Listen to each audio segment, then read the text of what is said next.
How is everybody doing? We are here for episode 8 of Don't You Know Real Estate. We have Cyrus joining us, but I just want to introduce the one and only. Hey everyone, Franklin here, co-founder of America Home Offer. I'm a 22-year-old real estate entrepreneur, and I'm very excited to have Cyrus as a guest speaker today, episode 8. We're putting in the work to get as consistent as possible on doing this podcast, and shout out to Cody and having providing his office space. So let's rock and roll, man. For sure, for sure. Well, let's jump right into it. What's going on, buddy? How you doing? Good. Doing fantastic. Really appreciate getting a chance to talk with you guys and share a little bit about our journey about real estate and hopefully help some folks out there. Dude, 100%. So let's start in the very beginning. What were you doing before real estate? My background, I'm a corporate tax attorney. I was at the time general counsel at a company that I was a part owner at. We ran a toxicology lab, and it was down in San Antonio. So from 2014 to 19, I was going back and forth to San Antonio, and me and my partners, we had labs, and just like you go to the doctors and they send it to LabCorp request, they would send samples to us and we'd run it. And so we were doing that in 2019 when my wife told me, let's go check out some real estate stuff. 2019. And so then what was the next step? Where'd you guys go? How'd you explore it? It was actually, she saw a little advertisement on her Instagram from Hillary from Love It or List It and said that they're going to be coming to Minneapolis, come and take a listen, learn about real estate. And so she went, checked it out. And then there was a 3-day event or a weekend event that you could sign up for. We were in the funnel, which is fine. And she asked me to come in early on a Friday. And so I flew in early and went straight to the, I forgot what hotel it was in Minneapolis, and went and checked it out and really started, everything they were talking about, flipping and leasebacks and wholesaling, and, really caught my attention, and that kind of started the journey. That was April of 2019. I remember 2019. Okay, so you went and did that. So then what was like your first steps of like really diving into real estate and kind of like taking action? We got some bandit signs, put up some bandit signs and started. I went to the Minnesota RIA. That's up in Fridley, up here every Tuesday, I think the first Tuesday of the month. And I asked the person working there who's an investor-friendly agent that I could talk to, and they gave me Renee's name, and we met her, and she gave us our first flip. It was down to Owatonna of all places, and we went and kind of priced it out, and I mean, we were close, but it all really worked out well. That we were driving back and forth doing this flip. It was a small 3-1 tuck under right across from, what's that called? Kaplan Woods, which is a real nice area down in southwest Owatonna, I believe. And we purchased it in August of the end of August of 2019. And then we took our time rehabbing it because, first time we're trying to figure this out, get contractors. Right. And then we finished it up in December, put it on the market basically for sale by owner, and we sold it January 31st, 2020. So 2 weeks before COVID hit. And a cash buyer, they paid cash. No one had realtors, so we really, maximized the whole situation. But that was our introduction. So quick question, Cyrus. So when you went through that process, did you have like any mentors guiding you how to do that stuff, or did you pull the trigger on buying those because you went to those seminars, right, at the hotel. Correct. Correct. At those Mm-hmm. seminars, there's a program which we invested in ourselves, and there's part of that. There was a coach who kind of guided us on, okay, here's the next steps. Here's what you need to do. Go, keep going. And so we went and found our own contractors, and my background, I'm a contract attorney as well, so it was kind of easy for me to put together the contractor agreement to kind of hold their feet to the fire. Yeah. And but yeah, there was every step of the way we were like checking in to make sure we're on the right path.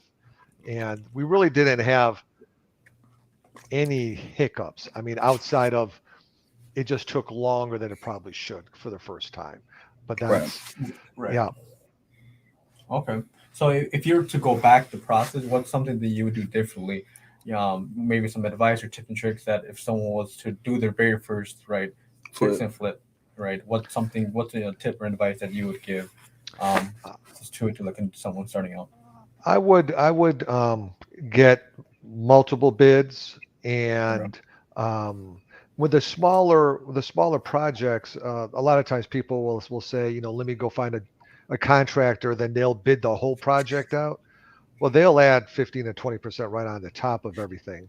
And I think if it's primarily cosmetic, which I guess ours wasn't, because we had windows and we had some roof, we put a new roof in and things like that. But you can manage the contractors and kind of go get them yourself.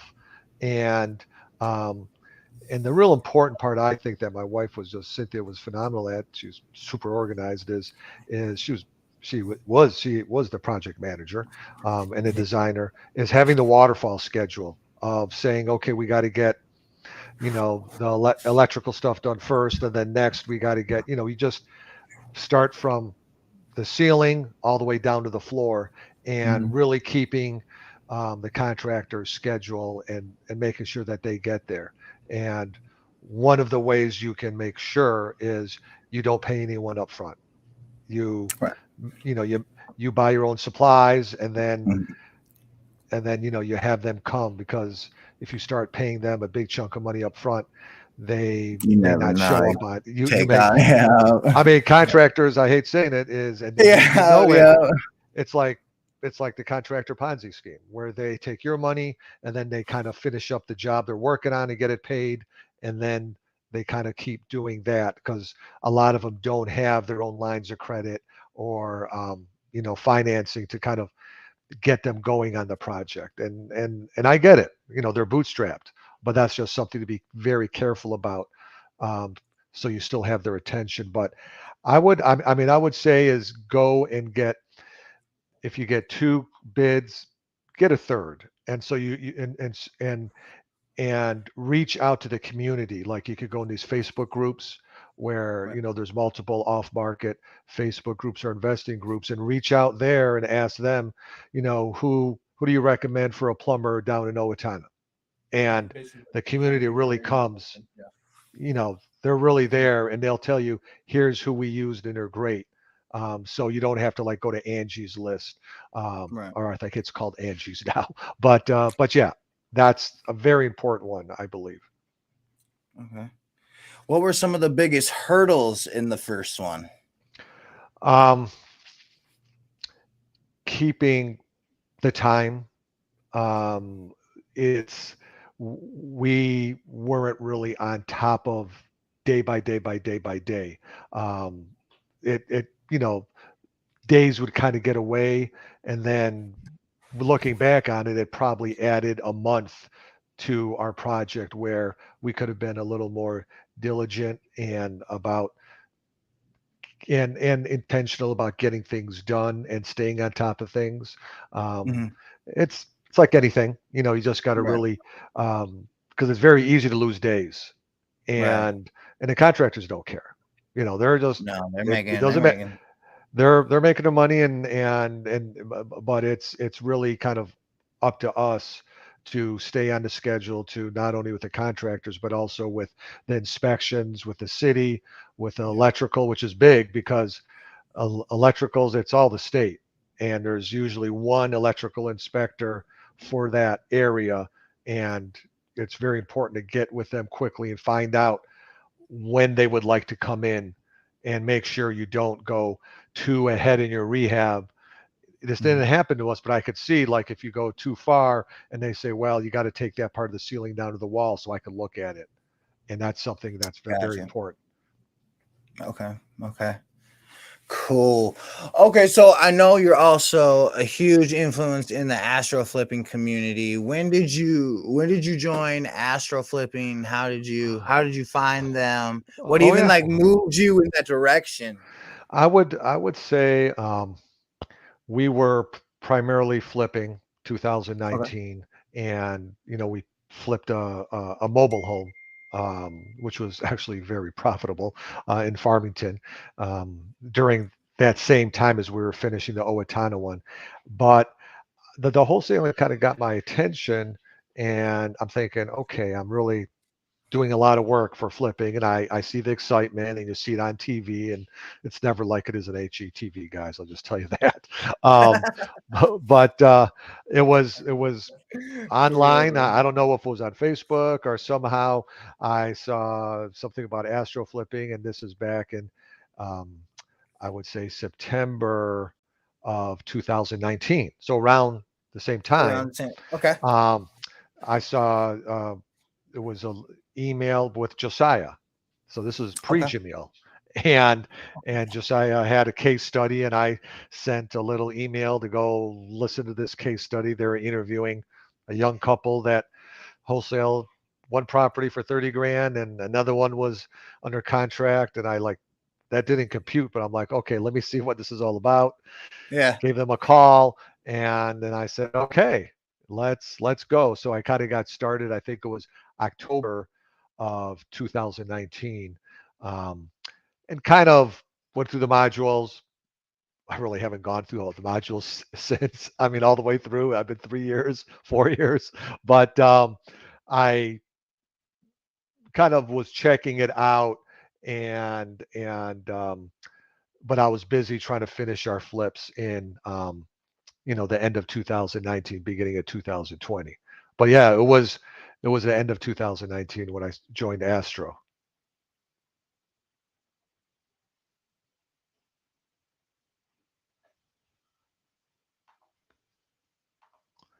And I think you froze, or I froze.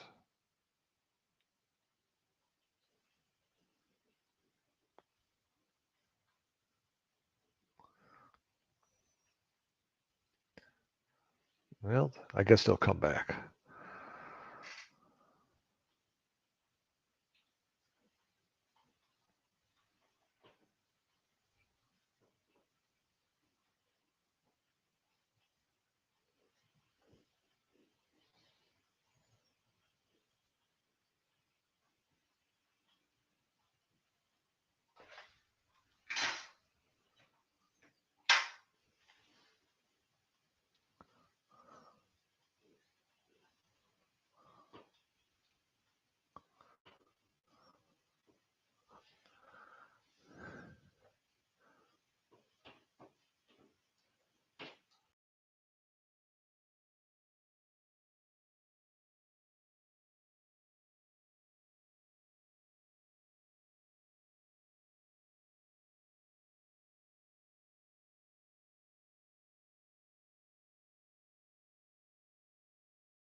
Hey, can you hear me? Yes. Can you hear us? Yep. Oh, we're back. Sorry about that. The internet in the building just shut off. Oh, was that on your end? Because usually I'm out in the sticks here in New Market. My internet gives away if there's a gust of wind. Sorry about that. The internet in the building just shut off. Oh, is that on your end? Because usually I'm out in the sticks here in New Market. My internet gives away if there's a gust of wind. I think Cyrus, you're dropping too much gems. The internet went off. Too much shit. Oh my gosh, I keep messing up. Okay, hold on, give me 1 second. You can hear us right now, Cyrus? Yes, sir. Okay. Just Perfect. give us just one 1 minute. Should be back. I get that.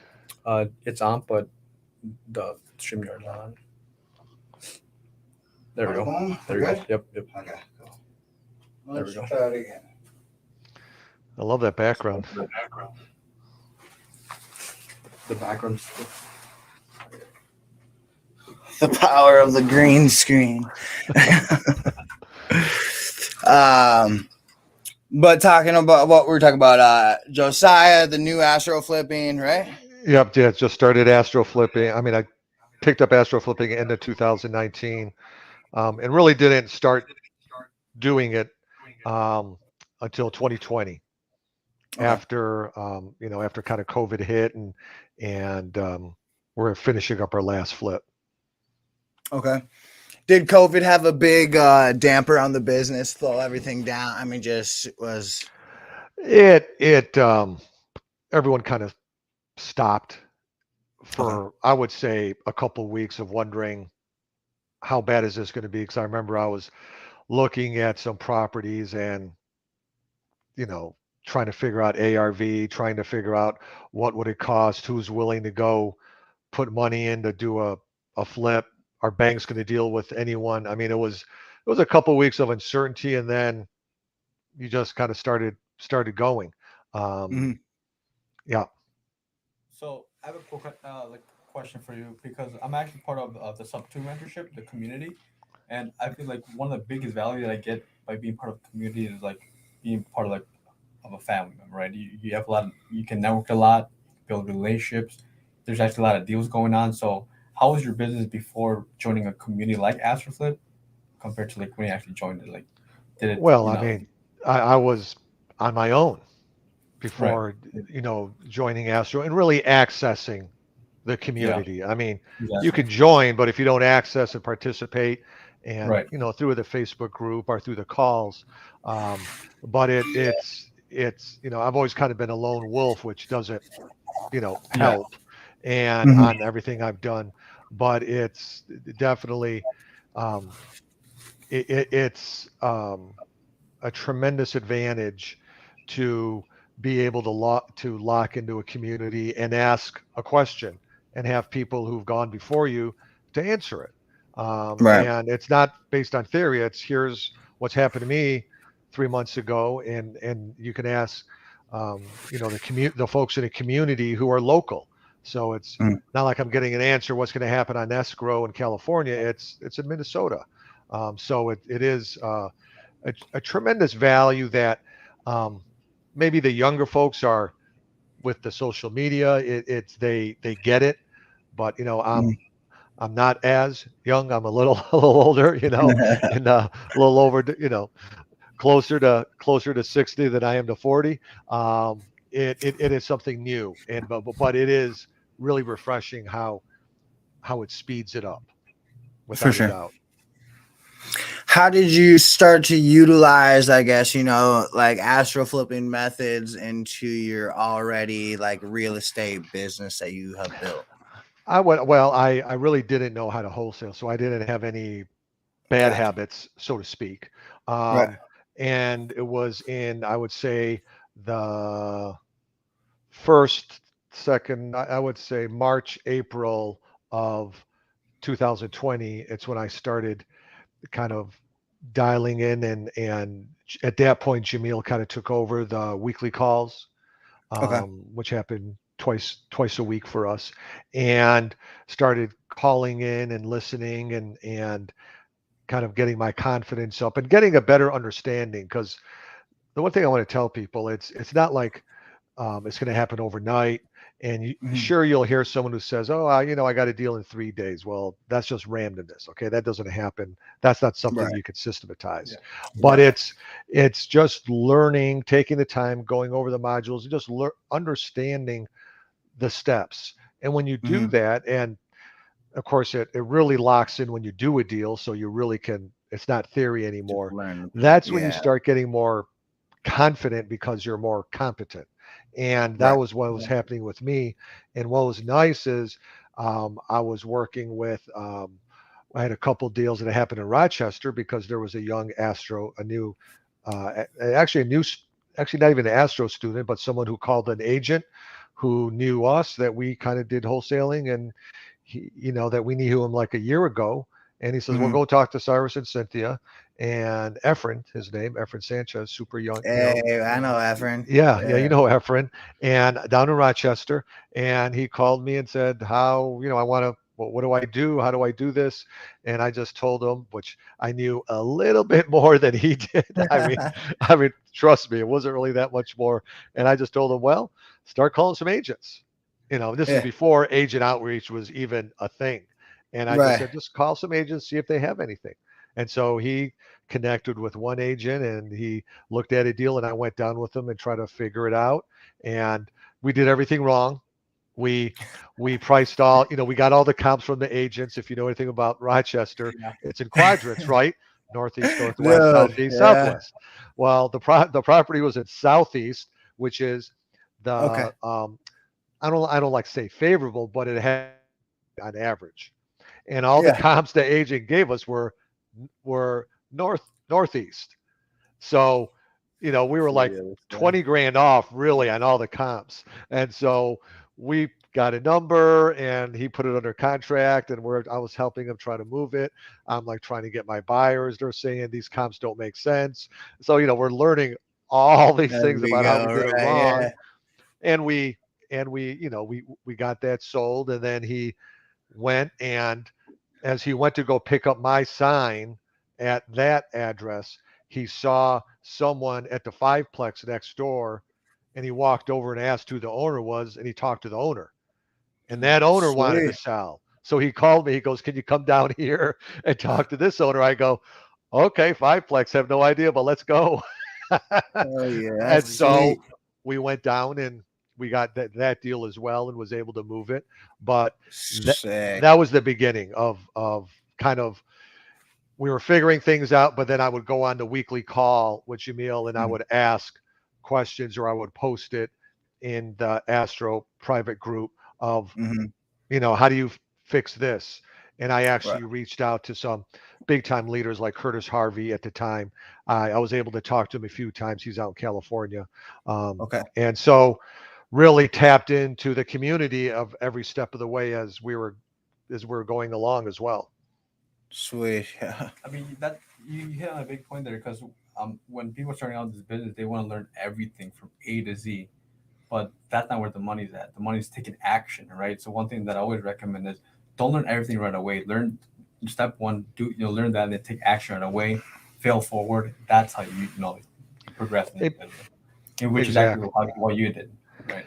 Exactly. I mean, I think the most important part, in my view, is if you know how to comp and you know how to find value, then your offer will be close, and you'll get it under contract, and you maybe 10, 15 grand off, not the end of the world, and you can negotiate and you can figure things out. But that's really the most important thing, I believe, is if you can find value, all those other steps will come into play, and people can help you.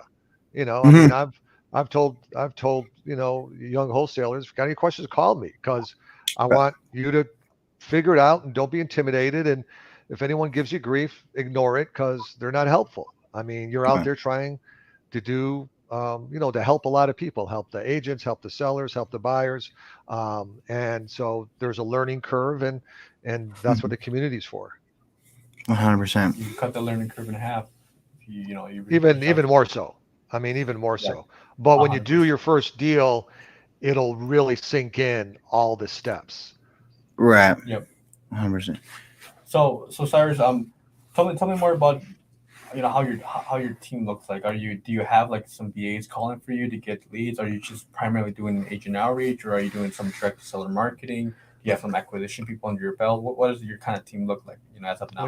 right now you're looking at it. It's I've started doing agent outreach on a dialer um, back in August of 2021. That's when I kind of started, Got and it. um, I just started calling the agents and whoever answered, introduced myself, and my name is Cyrus. I live in New Market and looking for some distressed properties. Do you work with investors? And then I just started building my agents that I would connect with on a monthly basis and have relationships. And I am going to be building out more content on how I do stuff so I can bring people in, have some SOPs, because that's not Yeah. my So, strength. I mean, my strength is just to get on the phone, but all the back end stuff, I mean, there's a reason why it hasn't gotten done because it's on me, and so I need to kind of take some baby steps, get some content, and then bring some people in to put it together. But right now, it's just me reaching out to agents, be it through texting um, and and through the title companies that I work with, and they refer um, wholesalers to me to work with. They refer buyers for me to work with because they see that I've done deals and I've sent them deals. So that's another key is you really can't rush that relationship process. You kind of prove yourself up to the community, and then they're more yeah. than happy to share their resources with you. Awesome, man.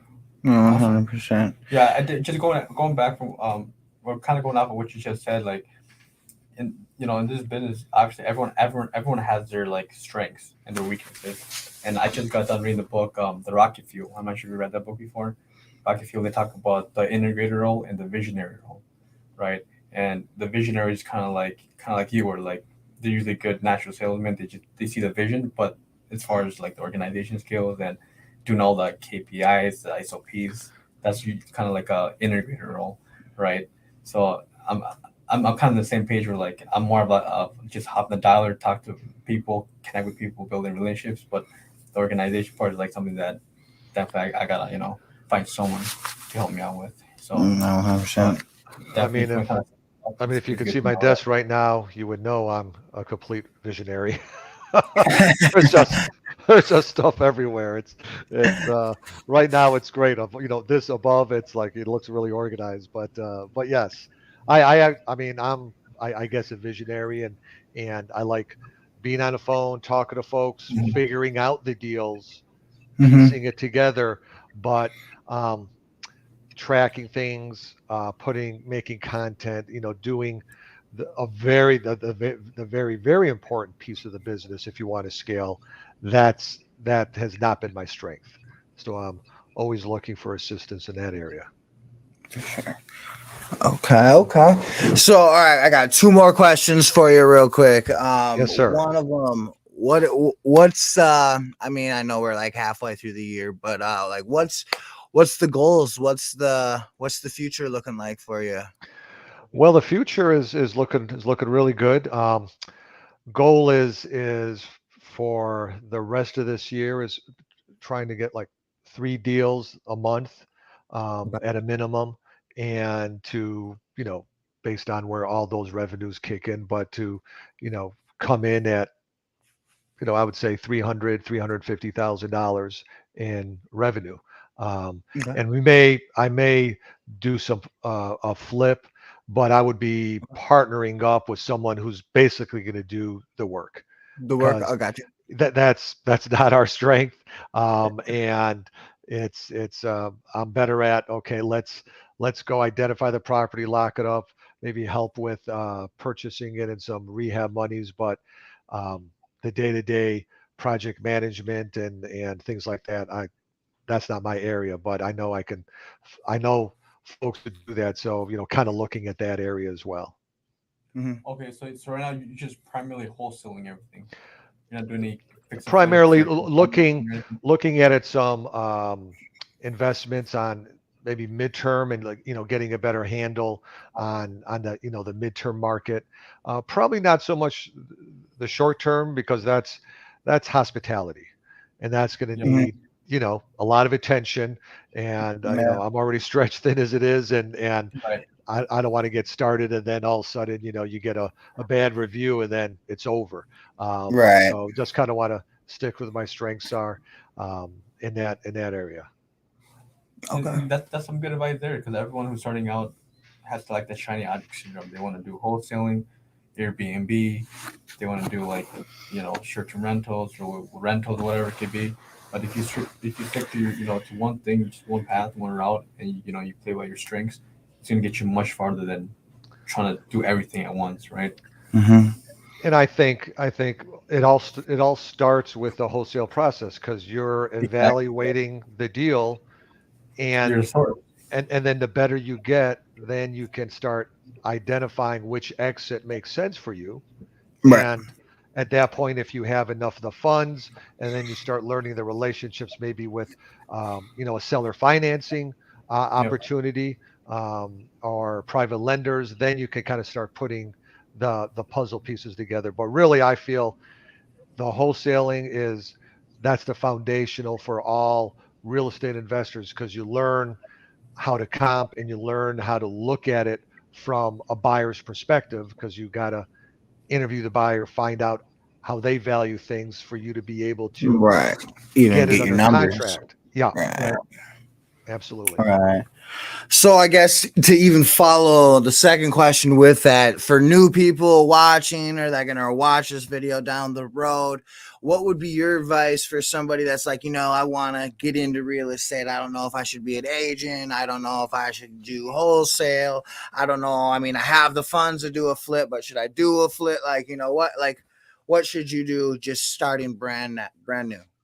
I mean, I'm partial. It's if you want to learn about wholesaling, um, I think you can't go wrong about go check out astro flipping. Go talk to those folks and you kind of understand. There's an investment, but you're investing in yourself, For sure. and then really the community is that's something which I took for granted, and sometimes I still do, to be honest. I don't take advantage, and I don't like to say the For word sure. exploit, but really take advantage and reach out and connect with the other folks out there who have knowledge. Right. So if you want to get into real estate, I would say started wholesaling, Okay. and then just start educating yourself. It's a long process. It's not an Mhm. overnight thing. You're not going to go on YouTube and find the perfect answer right away. Um, if you're going to do flips, I would I would I would maybe start with wholesaling, and then but in your local community, reach out to the folks who are flipping and see if you could shadow them, get some information from them, and kind of start seeing how the pieces, because there's obviously much more money at stake and at risk Right. there. But it's the community, be it an astro community or the local investor community. Um, Right. the right people will raise their hand and say, I can help you. And I'm more than happy to help you. 100%. No, I like that. I like that, man, because wholesaling is a foundation, right? Like 100%. one thing that I like about wholesaling is that if you find a good deal, you pay a lot of people, a lot of people. You pay the fix and flippers, you pay the sellers, right? You make the title company money, right? Appraisal, everything, realtors. You're the source of the deal, Mhm. right? And the wholesaling is just what marketing and sales, market to find out motivate sellers, converting those leads into a contract, and then you can choose. You can cherry pick. You want to hold this property, you want to wholesale it off, you want to do a fix and flip because there's enough juice in the deal. That's why I really like about wholesaling because you're the foundation of Mhm. real estate. So I agree with you, Cyrus, I 100%. mean, absolutely. The thing that people need to understand are a lot of times when you call agents, they're investors. Oh, for Agents sure. wholesale. They find Mhm. projects and then they'll move it themselves and it never hits the MLS. And and going back to what you said, um, the wholesaler, the folks who are out there, they're the ones who find the property that no one knows what to do with. And then they connect, and the buyers are looking for properties like that. And the communities and the neighbors are grateful to the wholesaler and the buyer to come in and fix that property because it helps their property value. It's not, Right. Exactly. not ugly house anymore. And you Right. may not have squatters in there, so you have to worry about that. And the you know city loves it because now you have an asset you can raise taxes on and collect more Mm-hmm. taxes. I mean, everyone along the way wins. And I think when wholesalers kind of get started, they kind of get intimidated, and they don't understand the value that they bring to the equation, and it's tremendous. And that's the You hit it on the money right there. yeah, I think so many wholesalers struggle with that imposter syndrome, where they yeah, just think they bring no value to the table, or they don't think they might not know enough at the get go, but just the value for what they're doing with their outreach, with it all. It is a game changer, and it is so much value. You're doing so much work for the people that are actually wanting to do these rehabs. And I mean, you're doing a lot of work for the agent too. I mean, exactly. And just going off of what you said, Cody, I totally agree with you. I was thinking, I've heard this online, like, oh, wholesalers they take advantage of homeowners. They're giving lowball offers. But to be honest, if it wasn't for wholesalers, people who are in desperate need to sell, who's going to lose their house the next 2 weeks, if it wasn't for wholesalers, no one would be reaching out to them, oh, right? 100%. So yeah, they and huge value. I mean, to that point is what I always do when I submit an offer is I explain how I got to that number. I Right. mean, Right. this is a Exactly. different business model than you selling it at retail. This Hmm. is when you deal with investors, they're going to be looking at here's going to be my holding costs for my finances, depending if you have a line of credit. If you go to hard money, you pay points. So there's a cost of me purchasing. And then Hmm. there's going to be the holding costs while I rehab, um, be it taxes, utilities, all those things. That's my responsibility. Insurance I got to carry to make sure that if anyone gets injured, I'm covered.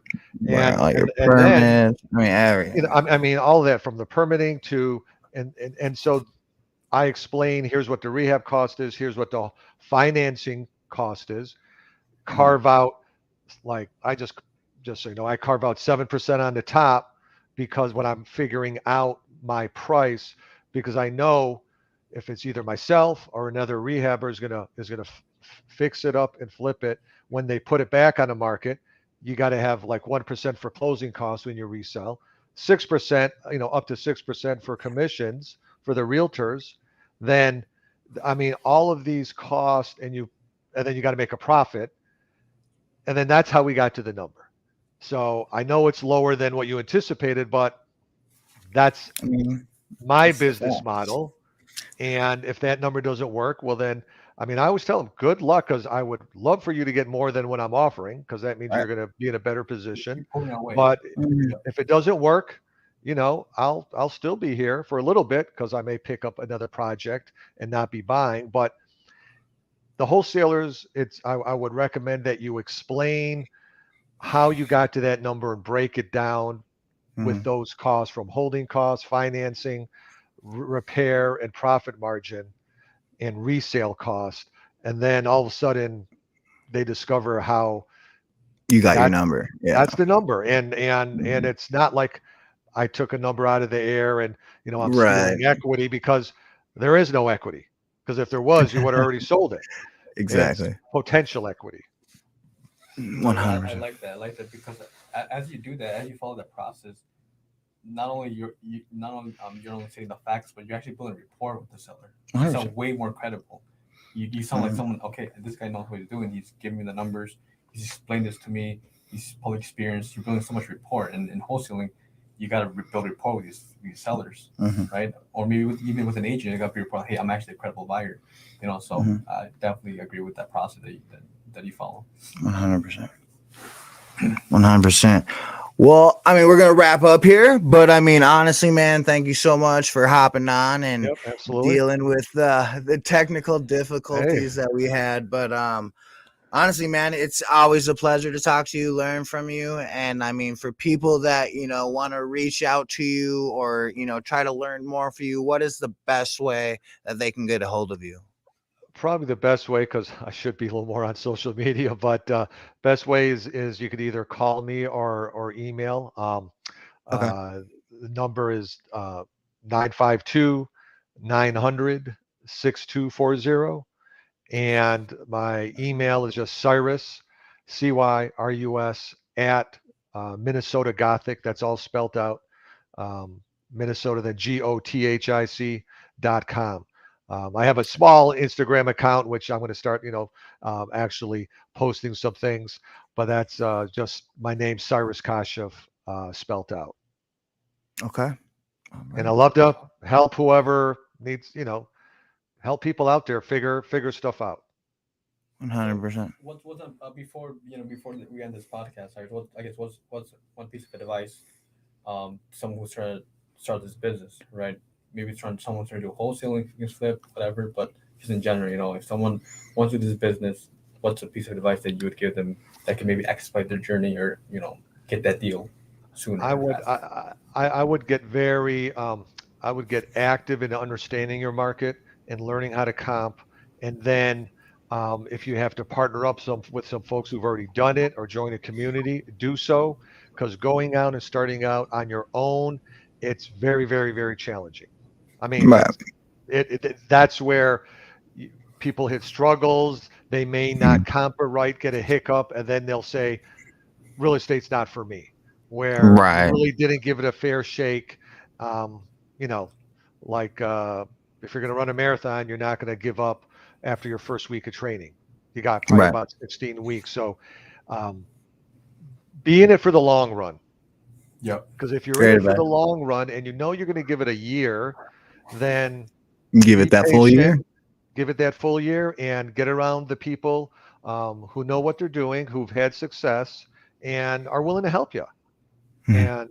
And I know, reaching out to Keighley North, um, do it because they know how to do things. They have a tremendous network, and Cody and Joe, it is that's what you want to do, is get with people who can direct you, either help you themselves or direct you to the right spot. 100%. So that and collaboration over and competition. take action. Lots of Right. action. Consistent action. Yep. 100%.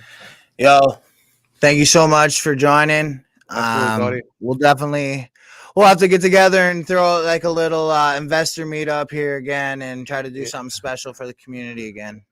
Would love to do that, and I appreciate everything you guys do for the Twin Cities market. We're better Man, off I appreciate for you. it, having you guys in here. Man, Absolutely. thank you so much. I appreciate that. Okay. All Take care, right, y'all, partner. again. All right, y'all. I'm gonna quick sign off. I left the mouse behind the desk, so my bad.